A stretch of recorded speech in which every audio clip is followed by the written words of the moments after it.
नमस्कार मित्रों, और मैं महाराज कुमार गुप्ता दक्ष स्टडी परिवार में मित्रों आपको स्वागत करते हैं।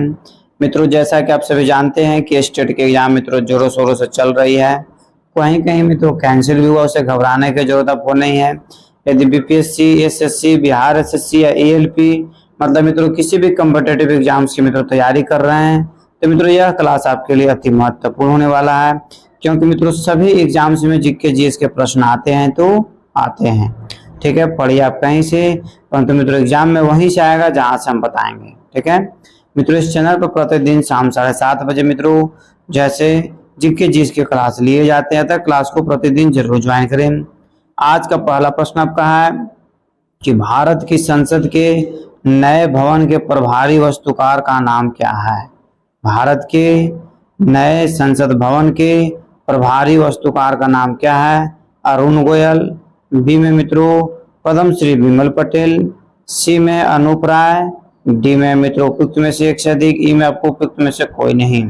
मित्रों बताते चले कि बीपीएससी टीआरई 2.0 मित्रों यह प्रश्न पूछा हुआ प्रश्न है।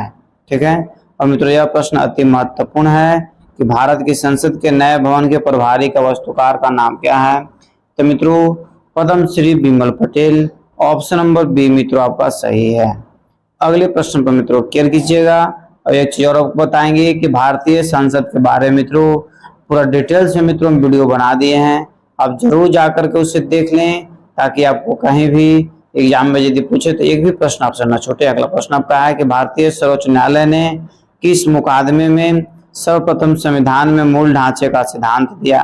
ये में आपके गोलकनाथ बनाम पंजाब राज्य, बी में केशवानंद भारती बनाम केरल राज्य, सी में है मिनर्वा मिल्स बनाम भारतीय संघ, और डी मित्रों ए और बी दोनों सही है। तो मित्रों बताते चले कि इस प्रश्न का आंसर आपका हो जाएगा option number B, Kesavananda Bharati बनाम व केरल राज्य। ठीक है, इस प्रकार मित्रों अगले प्रश्न पर हम लोग क्या करेंगे कि मौलिक अधिकारों को लागू करने के लिए न्यायालय निम्नलिखित में से किसे जारी कर सकता है। मौलिक अधिकारों को लागू करने के लिए न्यायालय जैसे निम्नलिखित में से किसे जारी कर सकता है। डिक्रीट का, या फिर मित्रों रीट का, या अध्यादेश का, या उपयुक्त में से एक से अधिक, और डी में मित्रों उपयुक्त में से कोई नहीं। मित्रों फट से कमेंट्स में आंसर दीजिए कि इस प्रश्न का आंसर क्या होगा। तो मित्रों 4 नंबर प्रश्न का आंसर होगा मित्रों रीट जारी करता है। क्या जारी करता है? रीट। ठीक है, मौलिक अधिकारों को न्यायालय में मित्रों जारी करने के लिए रीट जारी किया जाता है। अगला प्रश्न आपका है कि उच्च न्यायालय में न्यायाधीशों की संख्या निर्धारित करने का अधिकार निम्नलिखित में से किसके पास है। उच्च न्यायालय में न्यायाधीशों की संख्या निर्धारित करने का अधिकार निम्नलिखित में से किसके पास है। राष्ट्रपति के पास, राज्य के मुख्यमंत्री के पास, या फिर मित्रों प्रधानमंत्री या सांसद। मित्रों अति महत्वपूर्ण प्रश्न है कि उच्च न्यायालय में न्यायाधीशों की संख्या निर्धारित करने का अधिकार किसके पास है। तो मित्रों 5 नंबर प्रश्न का आंसर हो जाएगा राष्ट्रपति के पास। ट्रिपल आंसर मित्रों आपका सही है। मित्रों फटाफट कमेंट्स में आंसर दिया कीजिए, और मित्रों यदि इस चैनल पर पहली बार विजिट कर रहे हैं मित्रों तो चैनल को जरूर सब्सक्राइब कर लें। अगला प्रश्न आपका है कि निम्नलिखित में से भारत में जिला नियोजन समितियों का मुख्य उद्देश्य कौन सा है। ये में आपका पंचायतों और नगर पालिकाओं की योजनाओं की एकीकृत करना, बी में है जनपद की प्रारूपीय योजना तैयार करना, सी में मित्रों पंचायतों के मध्य एकीकृत दृष्टिकोण को विकसित करना, डी में उपयुक्त में से एक से अधिक, ई में मित्रों उपयुक्त में से कोई नहीं। मित्रों फट से कमेंट्स में आंसर दीजिए कि इस प्रश्न का आंसर क्या होगा। तो मित्रों बताते चलें कि 6 नंबर प्रश्न का आंसर हो जाएगा उपयुक्त में से एक से अधिक। इस प्रकार मित्रों डी इसका आंसर सही है। अगले प्रश्न पर मित्रों केयर कीजिएगा कि भारत की केंद्रीय सरकार का पंचायती राज मंत्रालय निम्नलिखित में से किस वर्ष निर्मित हुआ था। भारत की केंद्रीय सरकार का पंचायती राज मंत्रालय निम्नलिखित में से किस वर्ष निर्मित हुआ था। 2002 से 2003, 2004 में, सी में मित्रों 2005 से 2006, डी में आपका उपयुक्त में से एक से अधिक, ई में उपयुक्त में से कोई नहीं। मित्रों फट से कमेंट्स में आंसर दीजिए कि भारत की केंद्रीय सरकार का पंचायती राज मंत्रालय निम्नलिखित में से किस वर्ष निर्मित हुआ था। तो मित्रों बताते चले कि इस प्रश्न का आंसर हो जाएगा 2004, मतलब ऑप्शन नंबर बी आपका सही है। मित्रों अगले प्रश्न पर केयर कीजिएगा कि दूरदर्शन का अध्याय वाक्य क्या है। बताइए फट से, फटाफट मित्रों कमेंट्स में आंसर दिया कीजिए कि दूरदर्शन का अध्याय वाक्य क्या है। ए में आपका बहुजन हिताय बहुजन सुखाय। बी में है सत्यम शिवम सुंदरम, मतलब जो लोगो मित्रों लिखा हुआ रहता है, कैसे मेरा जो संस्था का लोगो है उसमें लिखा हुआ अमृतम तु विद्या, ठीक है। उसी तरीके से मित्रों जो दूरदर्शन जो चैनल है उसका अध्याय वाक्य क्या है, सी में आपका सत्य में हो जाते, डी में उपयुक्त में से एक से अधिक, ई में मित्रों उपयुक्त में से कोई नहीं। मित्रों फट से कमेंट्स में आंसर दीजिए कि इस प्रश्न का आंसर क्या होगा। तो मित्रों फटाफट कमेंट्स में आंसर दिया कीजिए, और मित्रों इसे आप अपना स्टडी ग्रुप में जरूर शेयर कर करके मित्रों आप हमें सपोर्ट करें। तो मित्रों इस प्रश्न का आंसर हो जाएगा सत्यम शिवम सुंदरम, बी नंबर मतलब, ठीक है। इस प्रकार मित्रों अगले प्रश्न पर क्लियर कीजिएगा कि भारत में दबाव समूह निम्नलिखित में से किससे पीड़ित है। ए में आपका मित्रों ऑप्शन है संस्कृतिवाद, बी में विचारधारा में प्रतिलभता की कमी में, सी में आपका मित्रों देश की राजनीतिक स्वायत्तान भूमिका की कमी से, डी में मित्रों उपयुक्त में से एक से अधिक, ई में उपयुक्त में से कोई नहीं। मित्रों फट से कमेंट्स में आंसर दीजिए कि इस प्रश्न का आंसर क्या होगा। तो मित्रों इस प्रश्न का आंसर आपका हो जाएगा उपयुक्त में से एक से अधिक, मतलब ऑप्शन नंबर डी मित्रों आपका सही है। अगले प्रश्न पर मित्रों क्लियर कीजिएगा, इनमें से किसने कहा भारतीय न्यायपालिका विलासी मुकदमेबाजी से ग्रसित है। इनमें से किसने कहा भारतीय मुकदमा विलासी मुकदमा से ग्रसित है। ए में आपका दीपक मिश्रा, बी में रंजन गोगोई, सी में मित्रों ए बी रमन्ना, और डी में उपयुक्त में से एक से अधिक, ई में मित्रों उपयुक्त में से कोई नहीं। मित्रों फटाफट कमेंट्स में आंसर दिया कीजिए, इनमें से किसने कहा भारतीय न्यायपालिका विलासी मुकदमेबाजी से ग्रसित है। तो मित्रों 10 नंबर प्रश्न का आंसर हो जाएगा ए बी रमन्ना, साउथ के मित्रों रहने वाले थे, मतलब सी नंबर आंसर मित्रों इसका आंसर क्या है, सही है सी नंबर। इस प्रकार हम लोग अगले प्रश्न पर मित्रों क्लियर करेंगे कि निम्नलिखित में से कौन सा बुनियादी मूल्य सभी नेताओं द्वारा भारत के संविधान पर विचार विमर्श हेतु संविधान निर्मात्री सभा के मिलने से बहुत पहले ही स्वीकार कर लिया गया था। ये में आपका सार्वभौम व्यक्तिगत अधिकार, बी में मित्रों स्वतंत्रता और समानता का अधिकार, सी में अल्पसंख्यक के अधिकारों का संरक्षण, डी में मित्रों उपयुक्त में से एक से अधिक, ई में उपयुक्त में से कोई नहीं।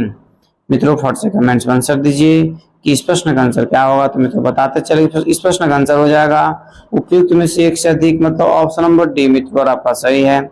अगले प्रश्न पर मित्रों क्लियर कीजिएगा कि सामाजिक तथा शैक्षणिक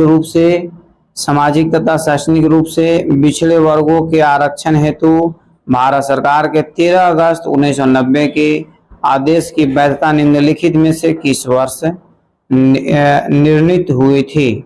1991 में, 1992 में, 1993 में, डी में 19 उपयुक्त में से एक से अधिक, ई में मित्रों उपयुक्त में से कोई नहीं। मित्रों फट से कमेंट्स में आंसर दीजिए कि इस प्रश्न का आंसर क्या होगा। तो मित्रों इस प्रश्न का आंसर हो जाएगा ऑप्शन नंबर बी 1992, ठीक है। इस प्रकार मित्रों अगले प्रश्न पर आप क्लियर कीजिएगा। अगला प्रश्न आपका है कि भारत के किस संस्था के आदर्श वाक्य है धर्मो रक्षित रक्षता, कानून तभी रक्षा करता है जब उसकी रक्षा की जाती है। बहुत ही महत्वपूर्ण मित्रों स्लोगन है कि भारत के किस संस्था का आदर्श वाक्य है धर्मो रक्षित रक्षता, अर्थात कानून तभी रक्षा करता है जब उसकी रक्षा की जाती है। ये मित्रों आपका ऑप्शन है अनुसंधान और विश्लेषण विभाग, बी में भारतीय सेना, सी में है भारत का सर्वोच्च न्यायालय, डी में उपयुक्त में से एक से अधिक, ई में मित्रों उपयुक्त में से कोई नहीं। मित्रों फटाफट कमेंट्स में आंसर दीजिए कि मित्रों इस प्रश्न का आंसर क्या होगा। तो मित्रों इस प्रश्न का आंसर आपका हो जाएगा अनुसंधान और विश्लेषण विभाग। ये पहला आंसर मित्रों आपका सही है। अर्थात मित्रों इसको शॉर्ट में आपको रा बोला जाता है, ठीक है। शॉर्ट में क्या बोला जाता है, रा, जो मित्रों एक गुप्तचर विभाग है। इसी का मित्रों जैसे यह वाक्य है धर्मो रक्षिता, ठीक है। इस प्रकार अगले प्रश्न पर मित्रों क्लियर कीजिएगा। संघ सरकार के वित्त नवीनतम विकास के बारे में निम्नलिखित कथनों पर विचार कीजिए। मित्रों फटाफट आप जैसे पढ़ा कीजिए। महामारी वित्तीय वर्ष 2021 के दौरान संघ सरकार का राजकोषीय घाटा सकल घरेलू उत्पाद के 9.2% तक पहुंच गया था। वित्तीय वर्ष 2022 में राजकोषीय घाटा कम होकर सकल घरेलू उत्पाद का 7.7% हो गया है। 3 नंबर मित्रों है कि पिछले 2 वर्षों में राजस्व संग्रह कम हो गया है, उपयुक्त में से कौन सा कथन सही है? तो मित्रों इस प्रश्न का आंसर आपका हो जाएगा ऑप्शन नंबर एप्पल, मतलब सिर्फ 1 ही मित्रों आपका सही है, सिर्फ यही नंबर मित्रों आपका सही है। इस प्रकार हम लोग अगले प्रश्न पर मित्रों क्लियर करेंगे। अगला प्रश्न आपका है केंद्र सरकार के गैर योजना के बारे में निम्नलिखित में से कौन सा कथन सही है? केंद्र सरकार के गैर योजना के बारे में निम्नलिखित में से कौन सा कथन सही है? ए में मित्रों व्यय ब्याज भुगतान पर होता है, बी में आपका है व्यय विज्ञान और प्रौद्योगिकी पर होता है, सी में है व्यय कृषि पर होता है, डी में मित्रों उपयुक्त में से कोई नहीं। मित्रों फट से कमेंट्स में आंसर दीजिए कि इस प्रश्न का आंसर क्या होगा। तो मित्रों बताते चले कि 15 नंबर प्रश्न का आंसर है व्यय ब्याज भुगतान पर होता है, एप्पल आंसर मित्रों आपका सही है। अगले प्रश्न पर मित्रों क्लियर कीजिएगा कि आर्थिक सर्वेक्षण 2023 के अनुसार निम्नलिखित में से कौन से कथन भारत के प्रत्यक्ष विदेश निवेश की प्रवृत्ति का वर्णन करता है?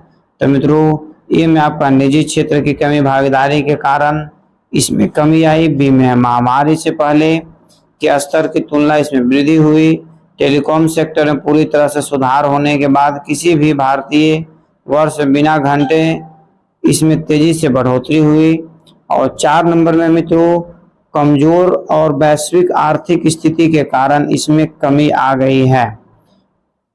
मित्रों बताइए इनमें से कौन से कथन मित्रों सही है? तो मित्रों इस प्रश्न का आंसर आपका हो जाएगा ऑप्शन नंबर डी, केवल 4 सही है, केवल 4 नंबर सही है। अगले प्रश्न पर मित्रों क्लियर कीजिएगा। अगला प्रश्न आपका है स्वामित्व योजना के संबंध में निम्नलिखित में से कौन सा कथन पर निम्नलिखित कथनों पर विचार कीजिए। पहला आपका है मित्रों यह खान मंत्रालय के दायरे में कार्यरत केंद्रीय क्षेत्रक योजना है। 2 नंबर में है यह योजना CRCS नेटवर्क के तहत जैसे सिपोजिंग इंफ्रास्ट्रक्चर 5 सेंटीमीटर तक की सटीकता प्रदान के योग्य बनाने में प्रयास कर रही है। 3 नंबर में है CRCS का मतलब क्रॉस ओरिजिन रिसोर्स शेयरिंग से है। और डी नंबर में मित्रों है यह योजना ड्रोन तकनीकी उपयोग के छोटे छोटे खंडों को नक्शा तैयार करने में मित्रों ग्रामीण बस्तियों के जैसे आबादी होता है कि क्षेत्र में संपत्ति का स्पष्ट स्वामित्व स्थापित करने में मित्रों इस प्रश्न का आंसर आपका हो जाएगा ऑप्शन नंबर बी, मतलब 1 और 3 नंबर मित्रों सही है। ठीक है। अगला प्रश्न मित्रों आपका कि भारत में 1929 में प्रारंभ हुई महामंदी के संदर्भ में निम्नलिखित में से कौन सा कथन सही है? ए नंबर में मित्रों आपका ऑप्शन है मंदी ने भारतीय व्यापार को प्रतिकूल रूप से प्रभावित किया। मंदी ने भारतीय खेतिहर किसानों आयात और निर्यात को प्रतिकूल से प्रभावित किया। सी नंबर मित्रों मंदी का भारत पर प्रभाव संकेत करता है कि 20वीं सदी के प्रारंभ में विश्व अर्थव्यवस्था कैसे एकीकृत हो गई। और डी नंबर में उपयुक्त में से एक से अधिक, ई में उपयुक्त में से कोई नहीं। मित्रों इस प्रश्न का आंसर आपका हो जाएगा ऑप्शन नंबर डी, उपयुक्त में से एक से अधिक। मित्रों इस प्रश्न का आंसर सही आपका है। इस प्रकार मित्रों अगले प्रश्न पर आप क्लियर कीजिएगा।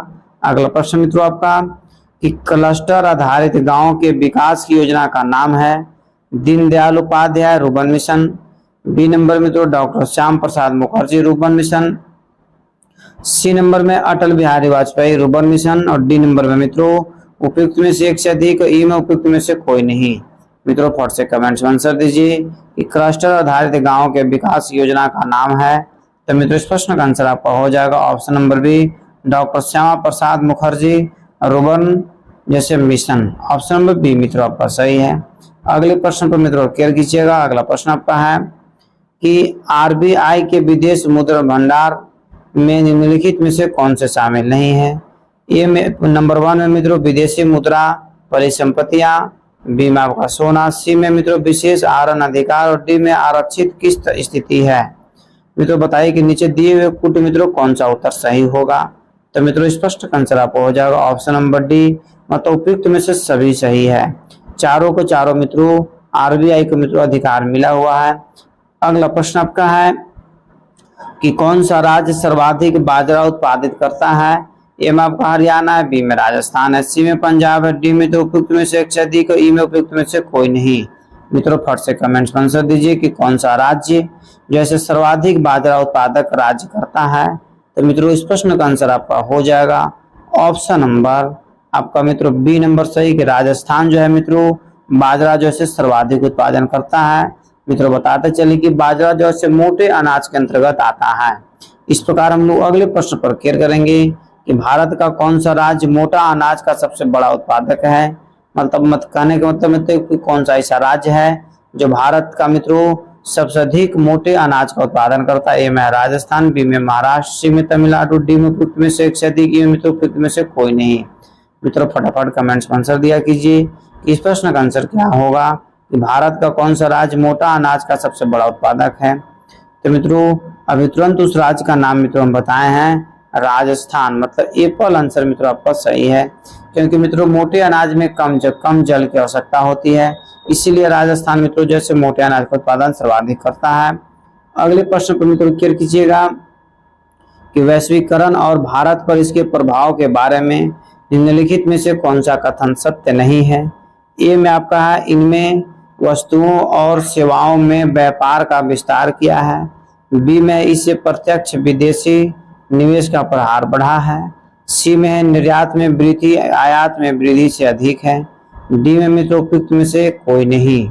मित्रों फट से कमेंट्स में आंसर दीजिए कि इस प्रश्न का आंसर क्या होगा। मित्रों बताते चले कि इस प्रश्न का आंसर हो जाएगा निर्यात में वृद्धि आयात में वृद्धि से अधिक है। ऑप्शन नंबर सी मित्रों सही है। अगले प्रश्न पर मित्रों क्लियर कीजिएगा कि औद्योगिक नीति संकल्प किस वर्ष अपनाया गया था। औद्योगिक नीति संकल्प मित्रों किस वर्ष अपनाया गया था। ए में आपका 1956, बी में 1954, सी में 1952, डी में मित्रों 1950। मित्रों फट से कमेंट्स में आंसर दीजिए कि औद्योगिक नीति संकल्प किस वर्ष अपनाया गया। तो मित्रों बताते चले कि औद्योगिक नीति संकल्प मित्रों जो अपनाया गया था मित्रों इस प्रश्न का आंसर हो जाएगा 1956 में। ठीक है, जवाहरलाल नेहरू के शासनकाल में मित्रों औद्योगिक नीति संकल्प मित्रों जैसे अपनाया गया था। अगला प्रश्न आपका है कि अन्नपूर्णा योजना राशन कार्ड किसके लिए है। अन्नपूर्णा योजना राशन कार्ड किसके लिए है। ए में आपका वृद्ध व गरीब लोग जो 65 वर्ष से अधिक के हों। बी में है गरीबी रेखा के ऊपर वाले परिवार। सी में है गरीबी रेखा के नीचे वाले परिवार। डी में उपयुक्त में से एक से अधिक, ई में मित्रों उपयुक्त में से कोई नहीं। मित्रों फट से कमेंट्स में आंसर दीजिए कि अन्नपूर्णा योजना राशन कार्ड किसके लिए है।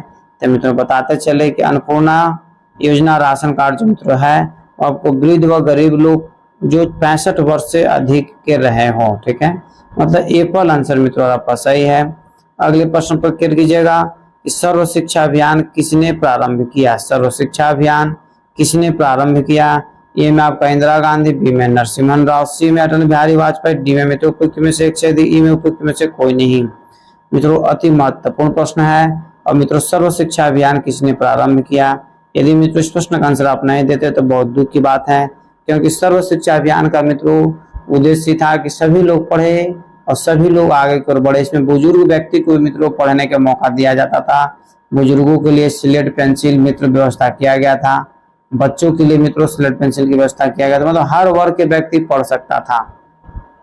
तो इस योजना का जो है जैसे मित्रों लागू करने वाले हमारे यशस्वी प्रधानमंत्री अटल बिहारी वाजपेयी थे। कौन थे। Atal Bihari Vajpayee. Option number C आपका सही है।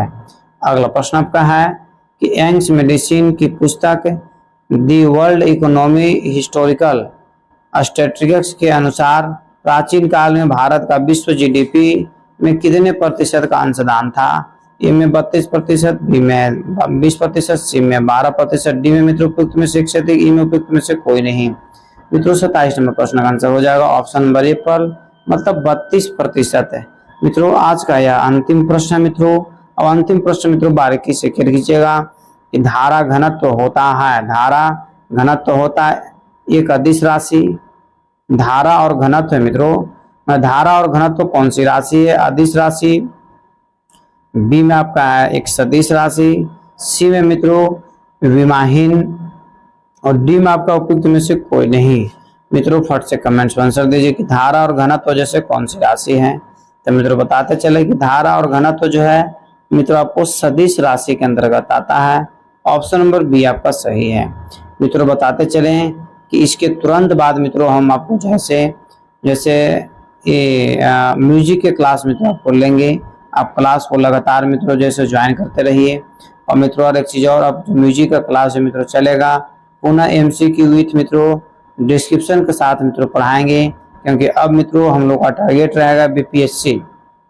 ठीक है, तो बीपीएससी मित्रों निकालने के लिए डिस्क्रिप्शन जानना जरूरी है। मित्रों यदि इस चैनल पर पहली बार विजिट कर रहे मित्रों तो चैनल को सब्सक्राइब कर लीजिए, लाइक कीजिए और मित्रों शेयर जरूर क्या कीजिए, ताकि सभी लोग पढ़ सके और सभी लोग आगे की ओर बढ़ सके। मित्रों आपको यदि किसी भी प्रकार के मित्रों जीके जीएस की मित्रों क्लास यदि आपको खरीदना है, पीडीएफ परचेज करना है, तो मित्रों इस दिए हुए नंबर पर मित्रों आप हमसे कांटेक्ट करें, फोन करें, मित्रों आपको तत्काल मित्रों पीडीएफ प्रोवाइड करवा दिया जाएगा। तब तक कि आप स्वस्थ रहिए, मस्त रहिए और एक बार प्रेम से बोलिए भारत माता की जय।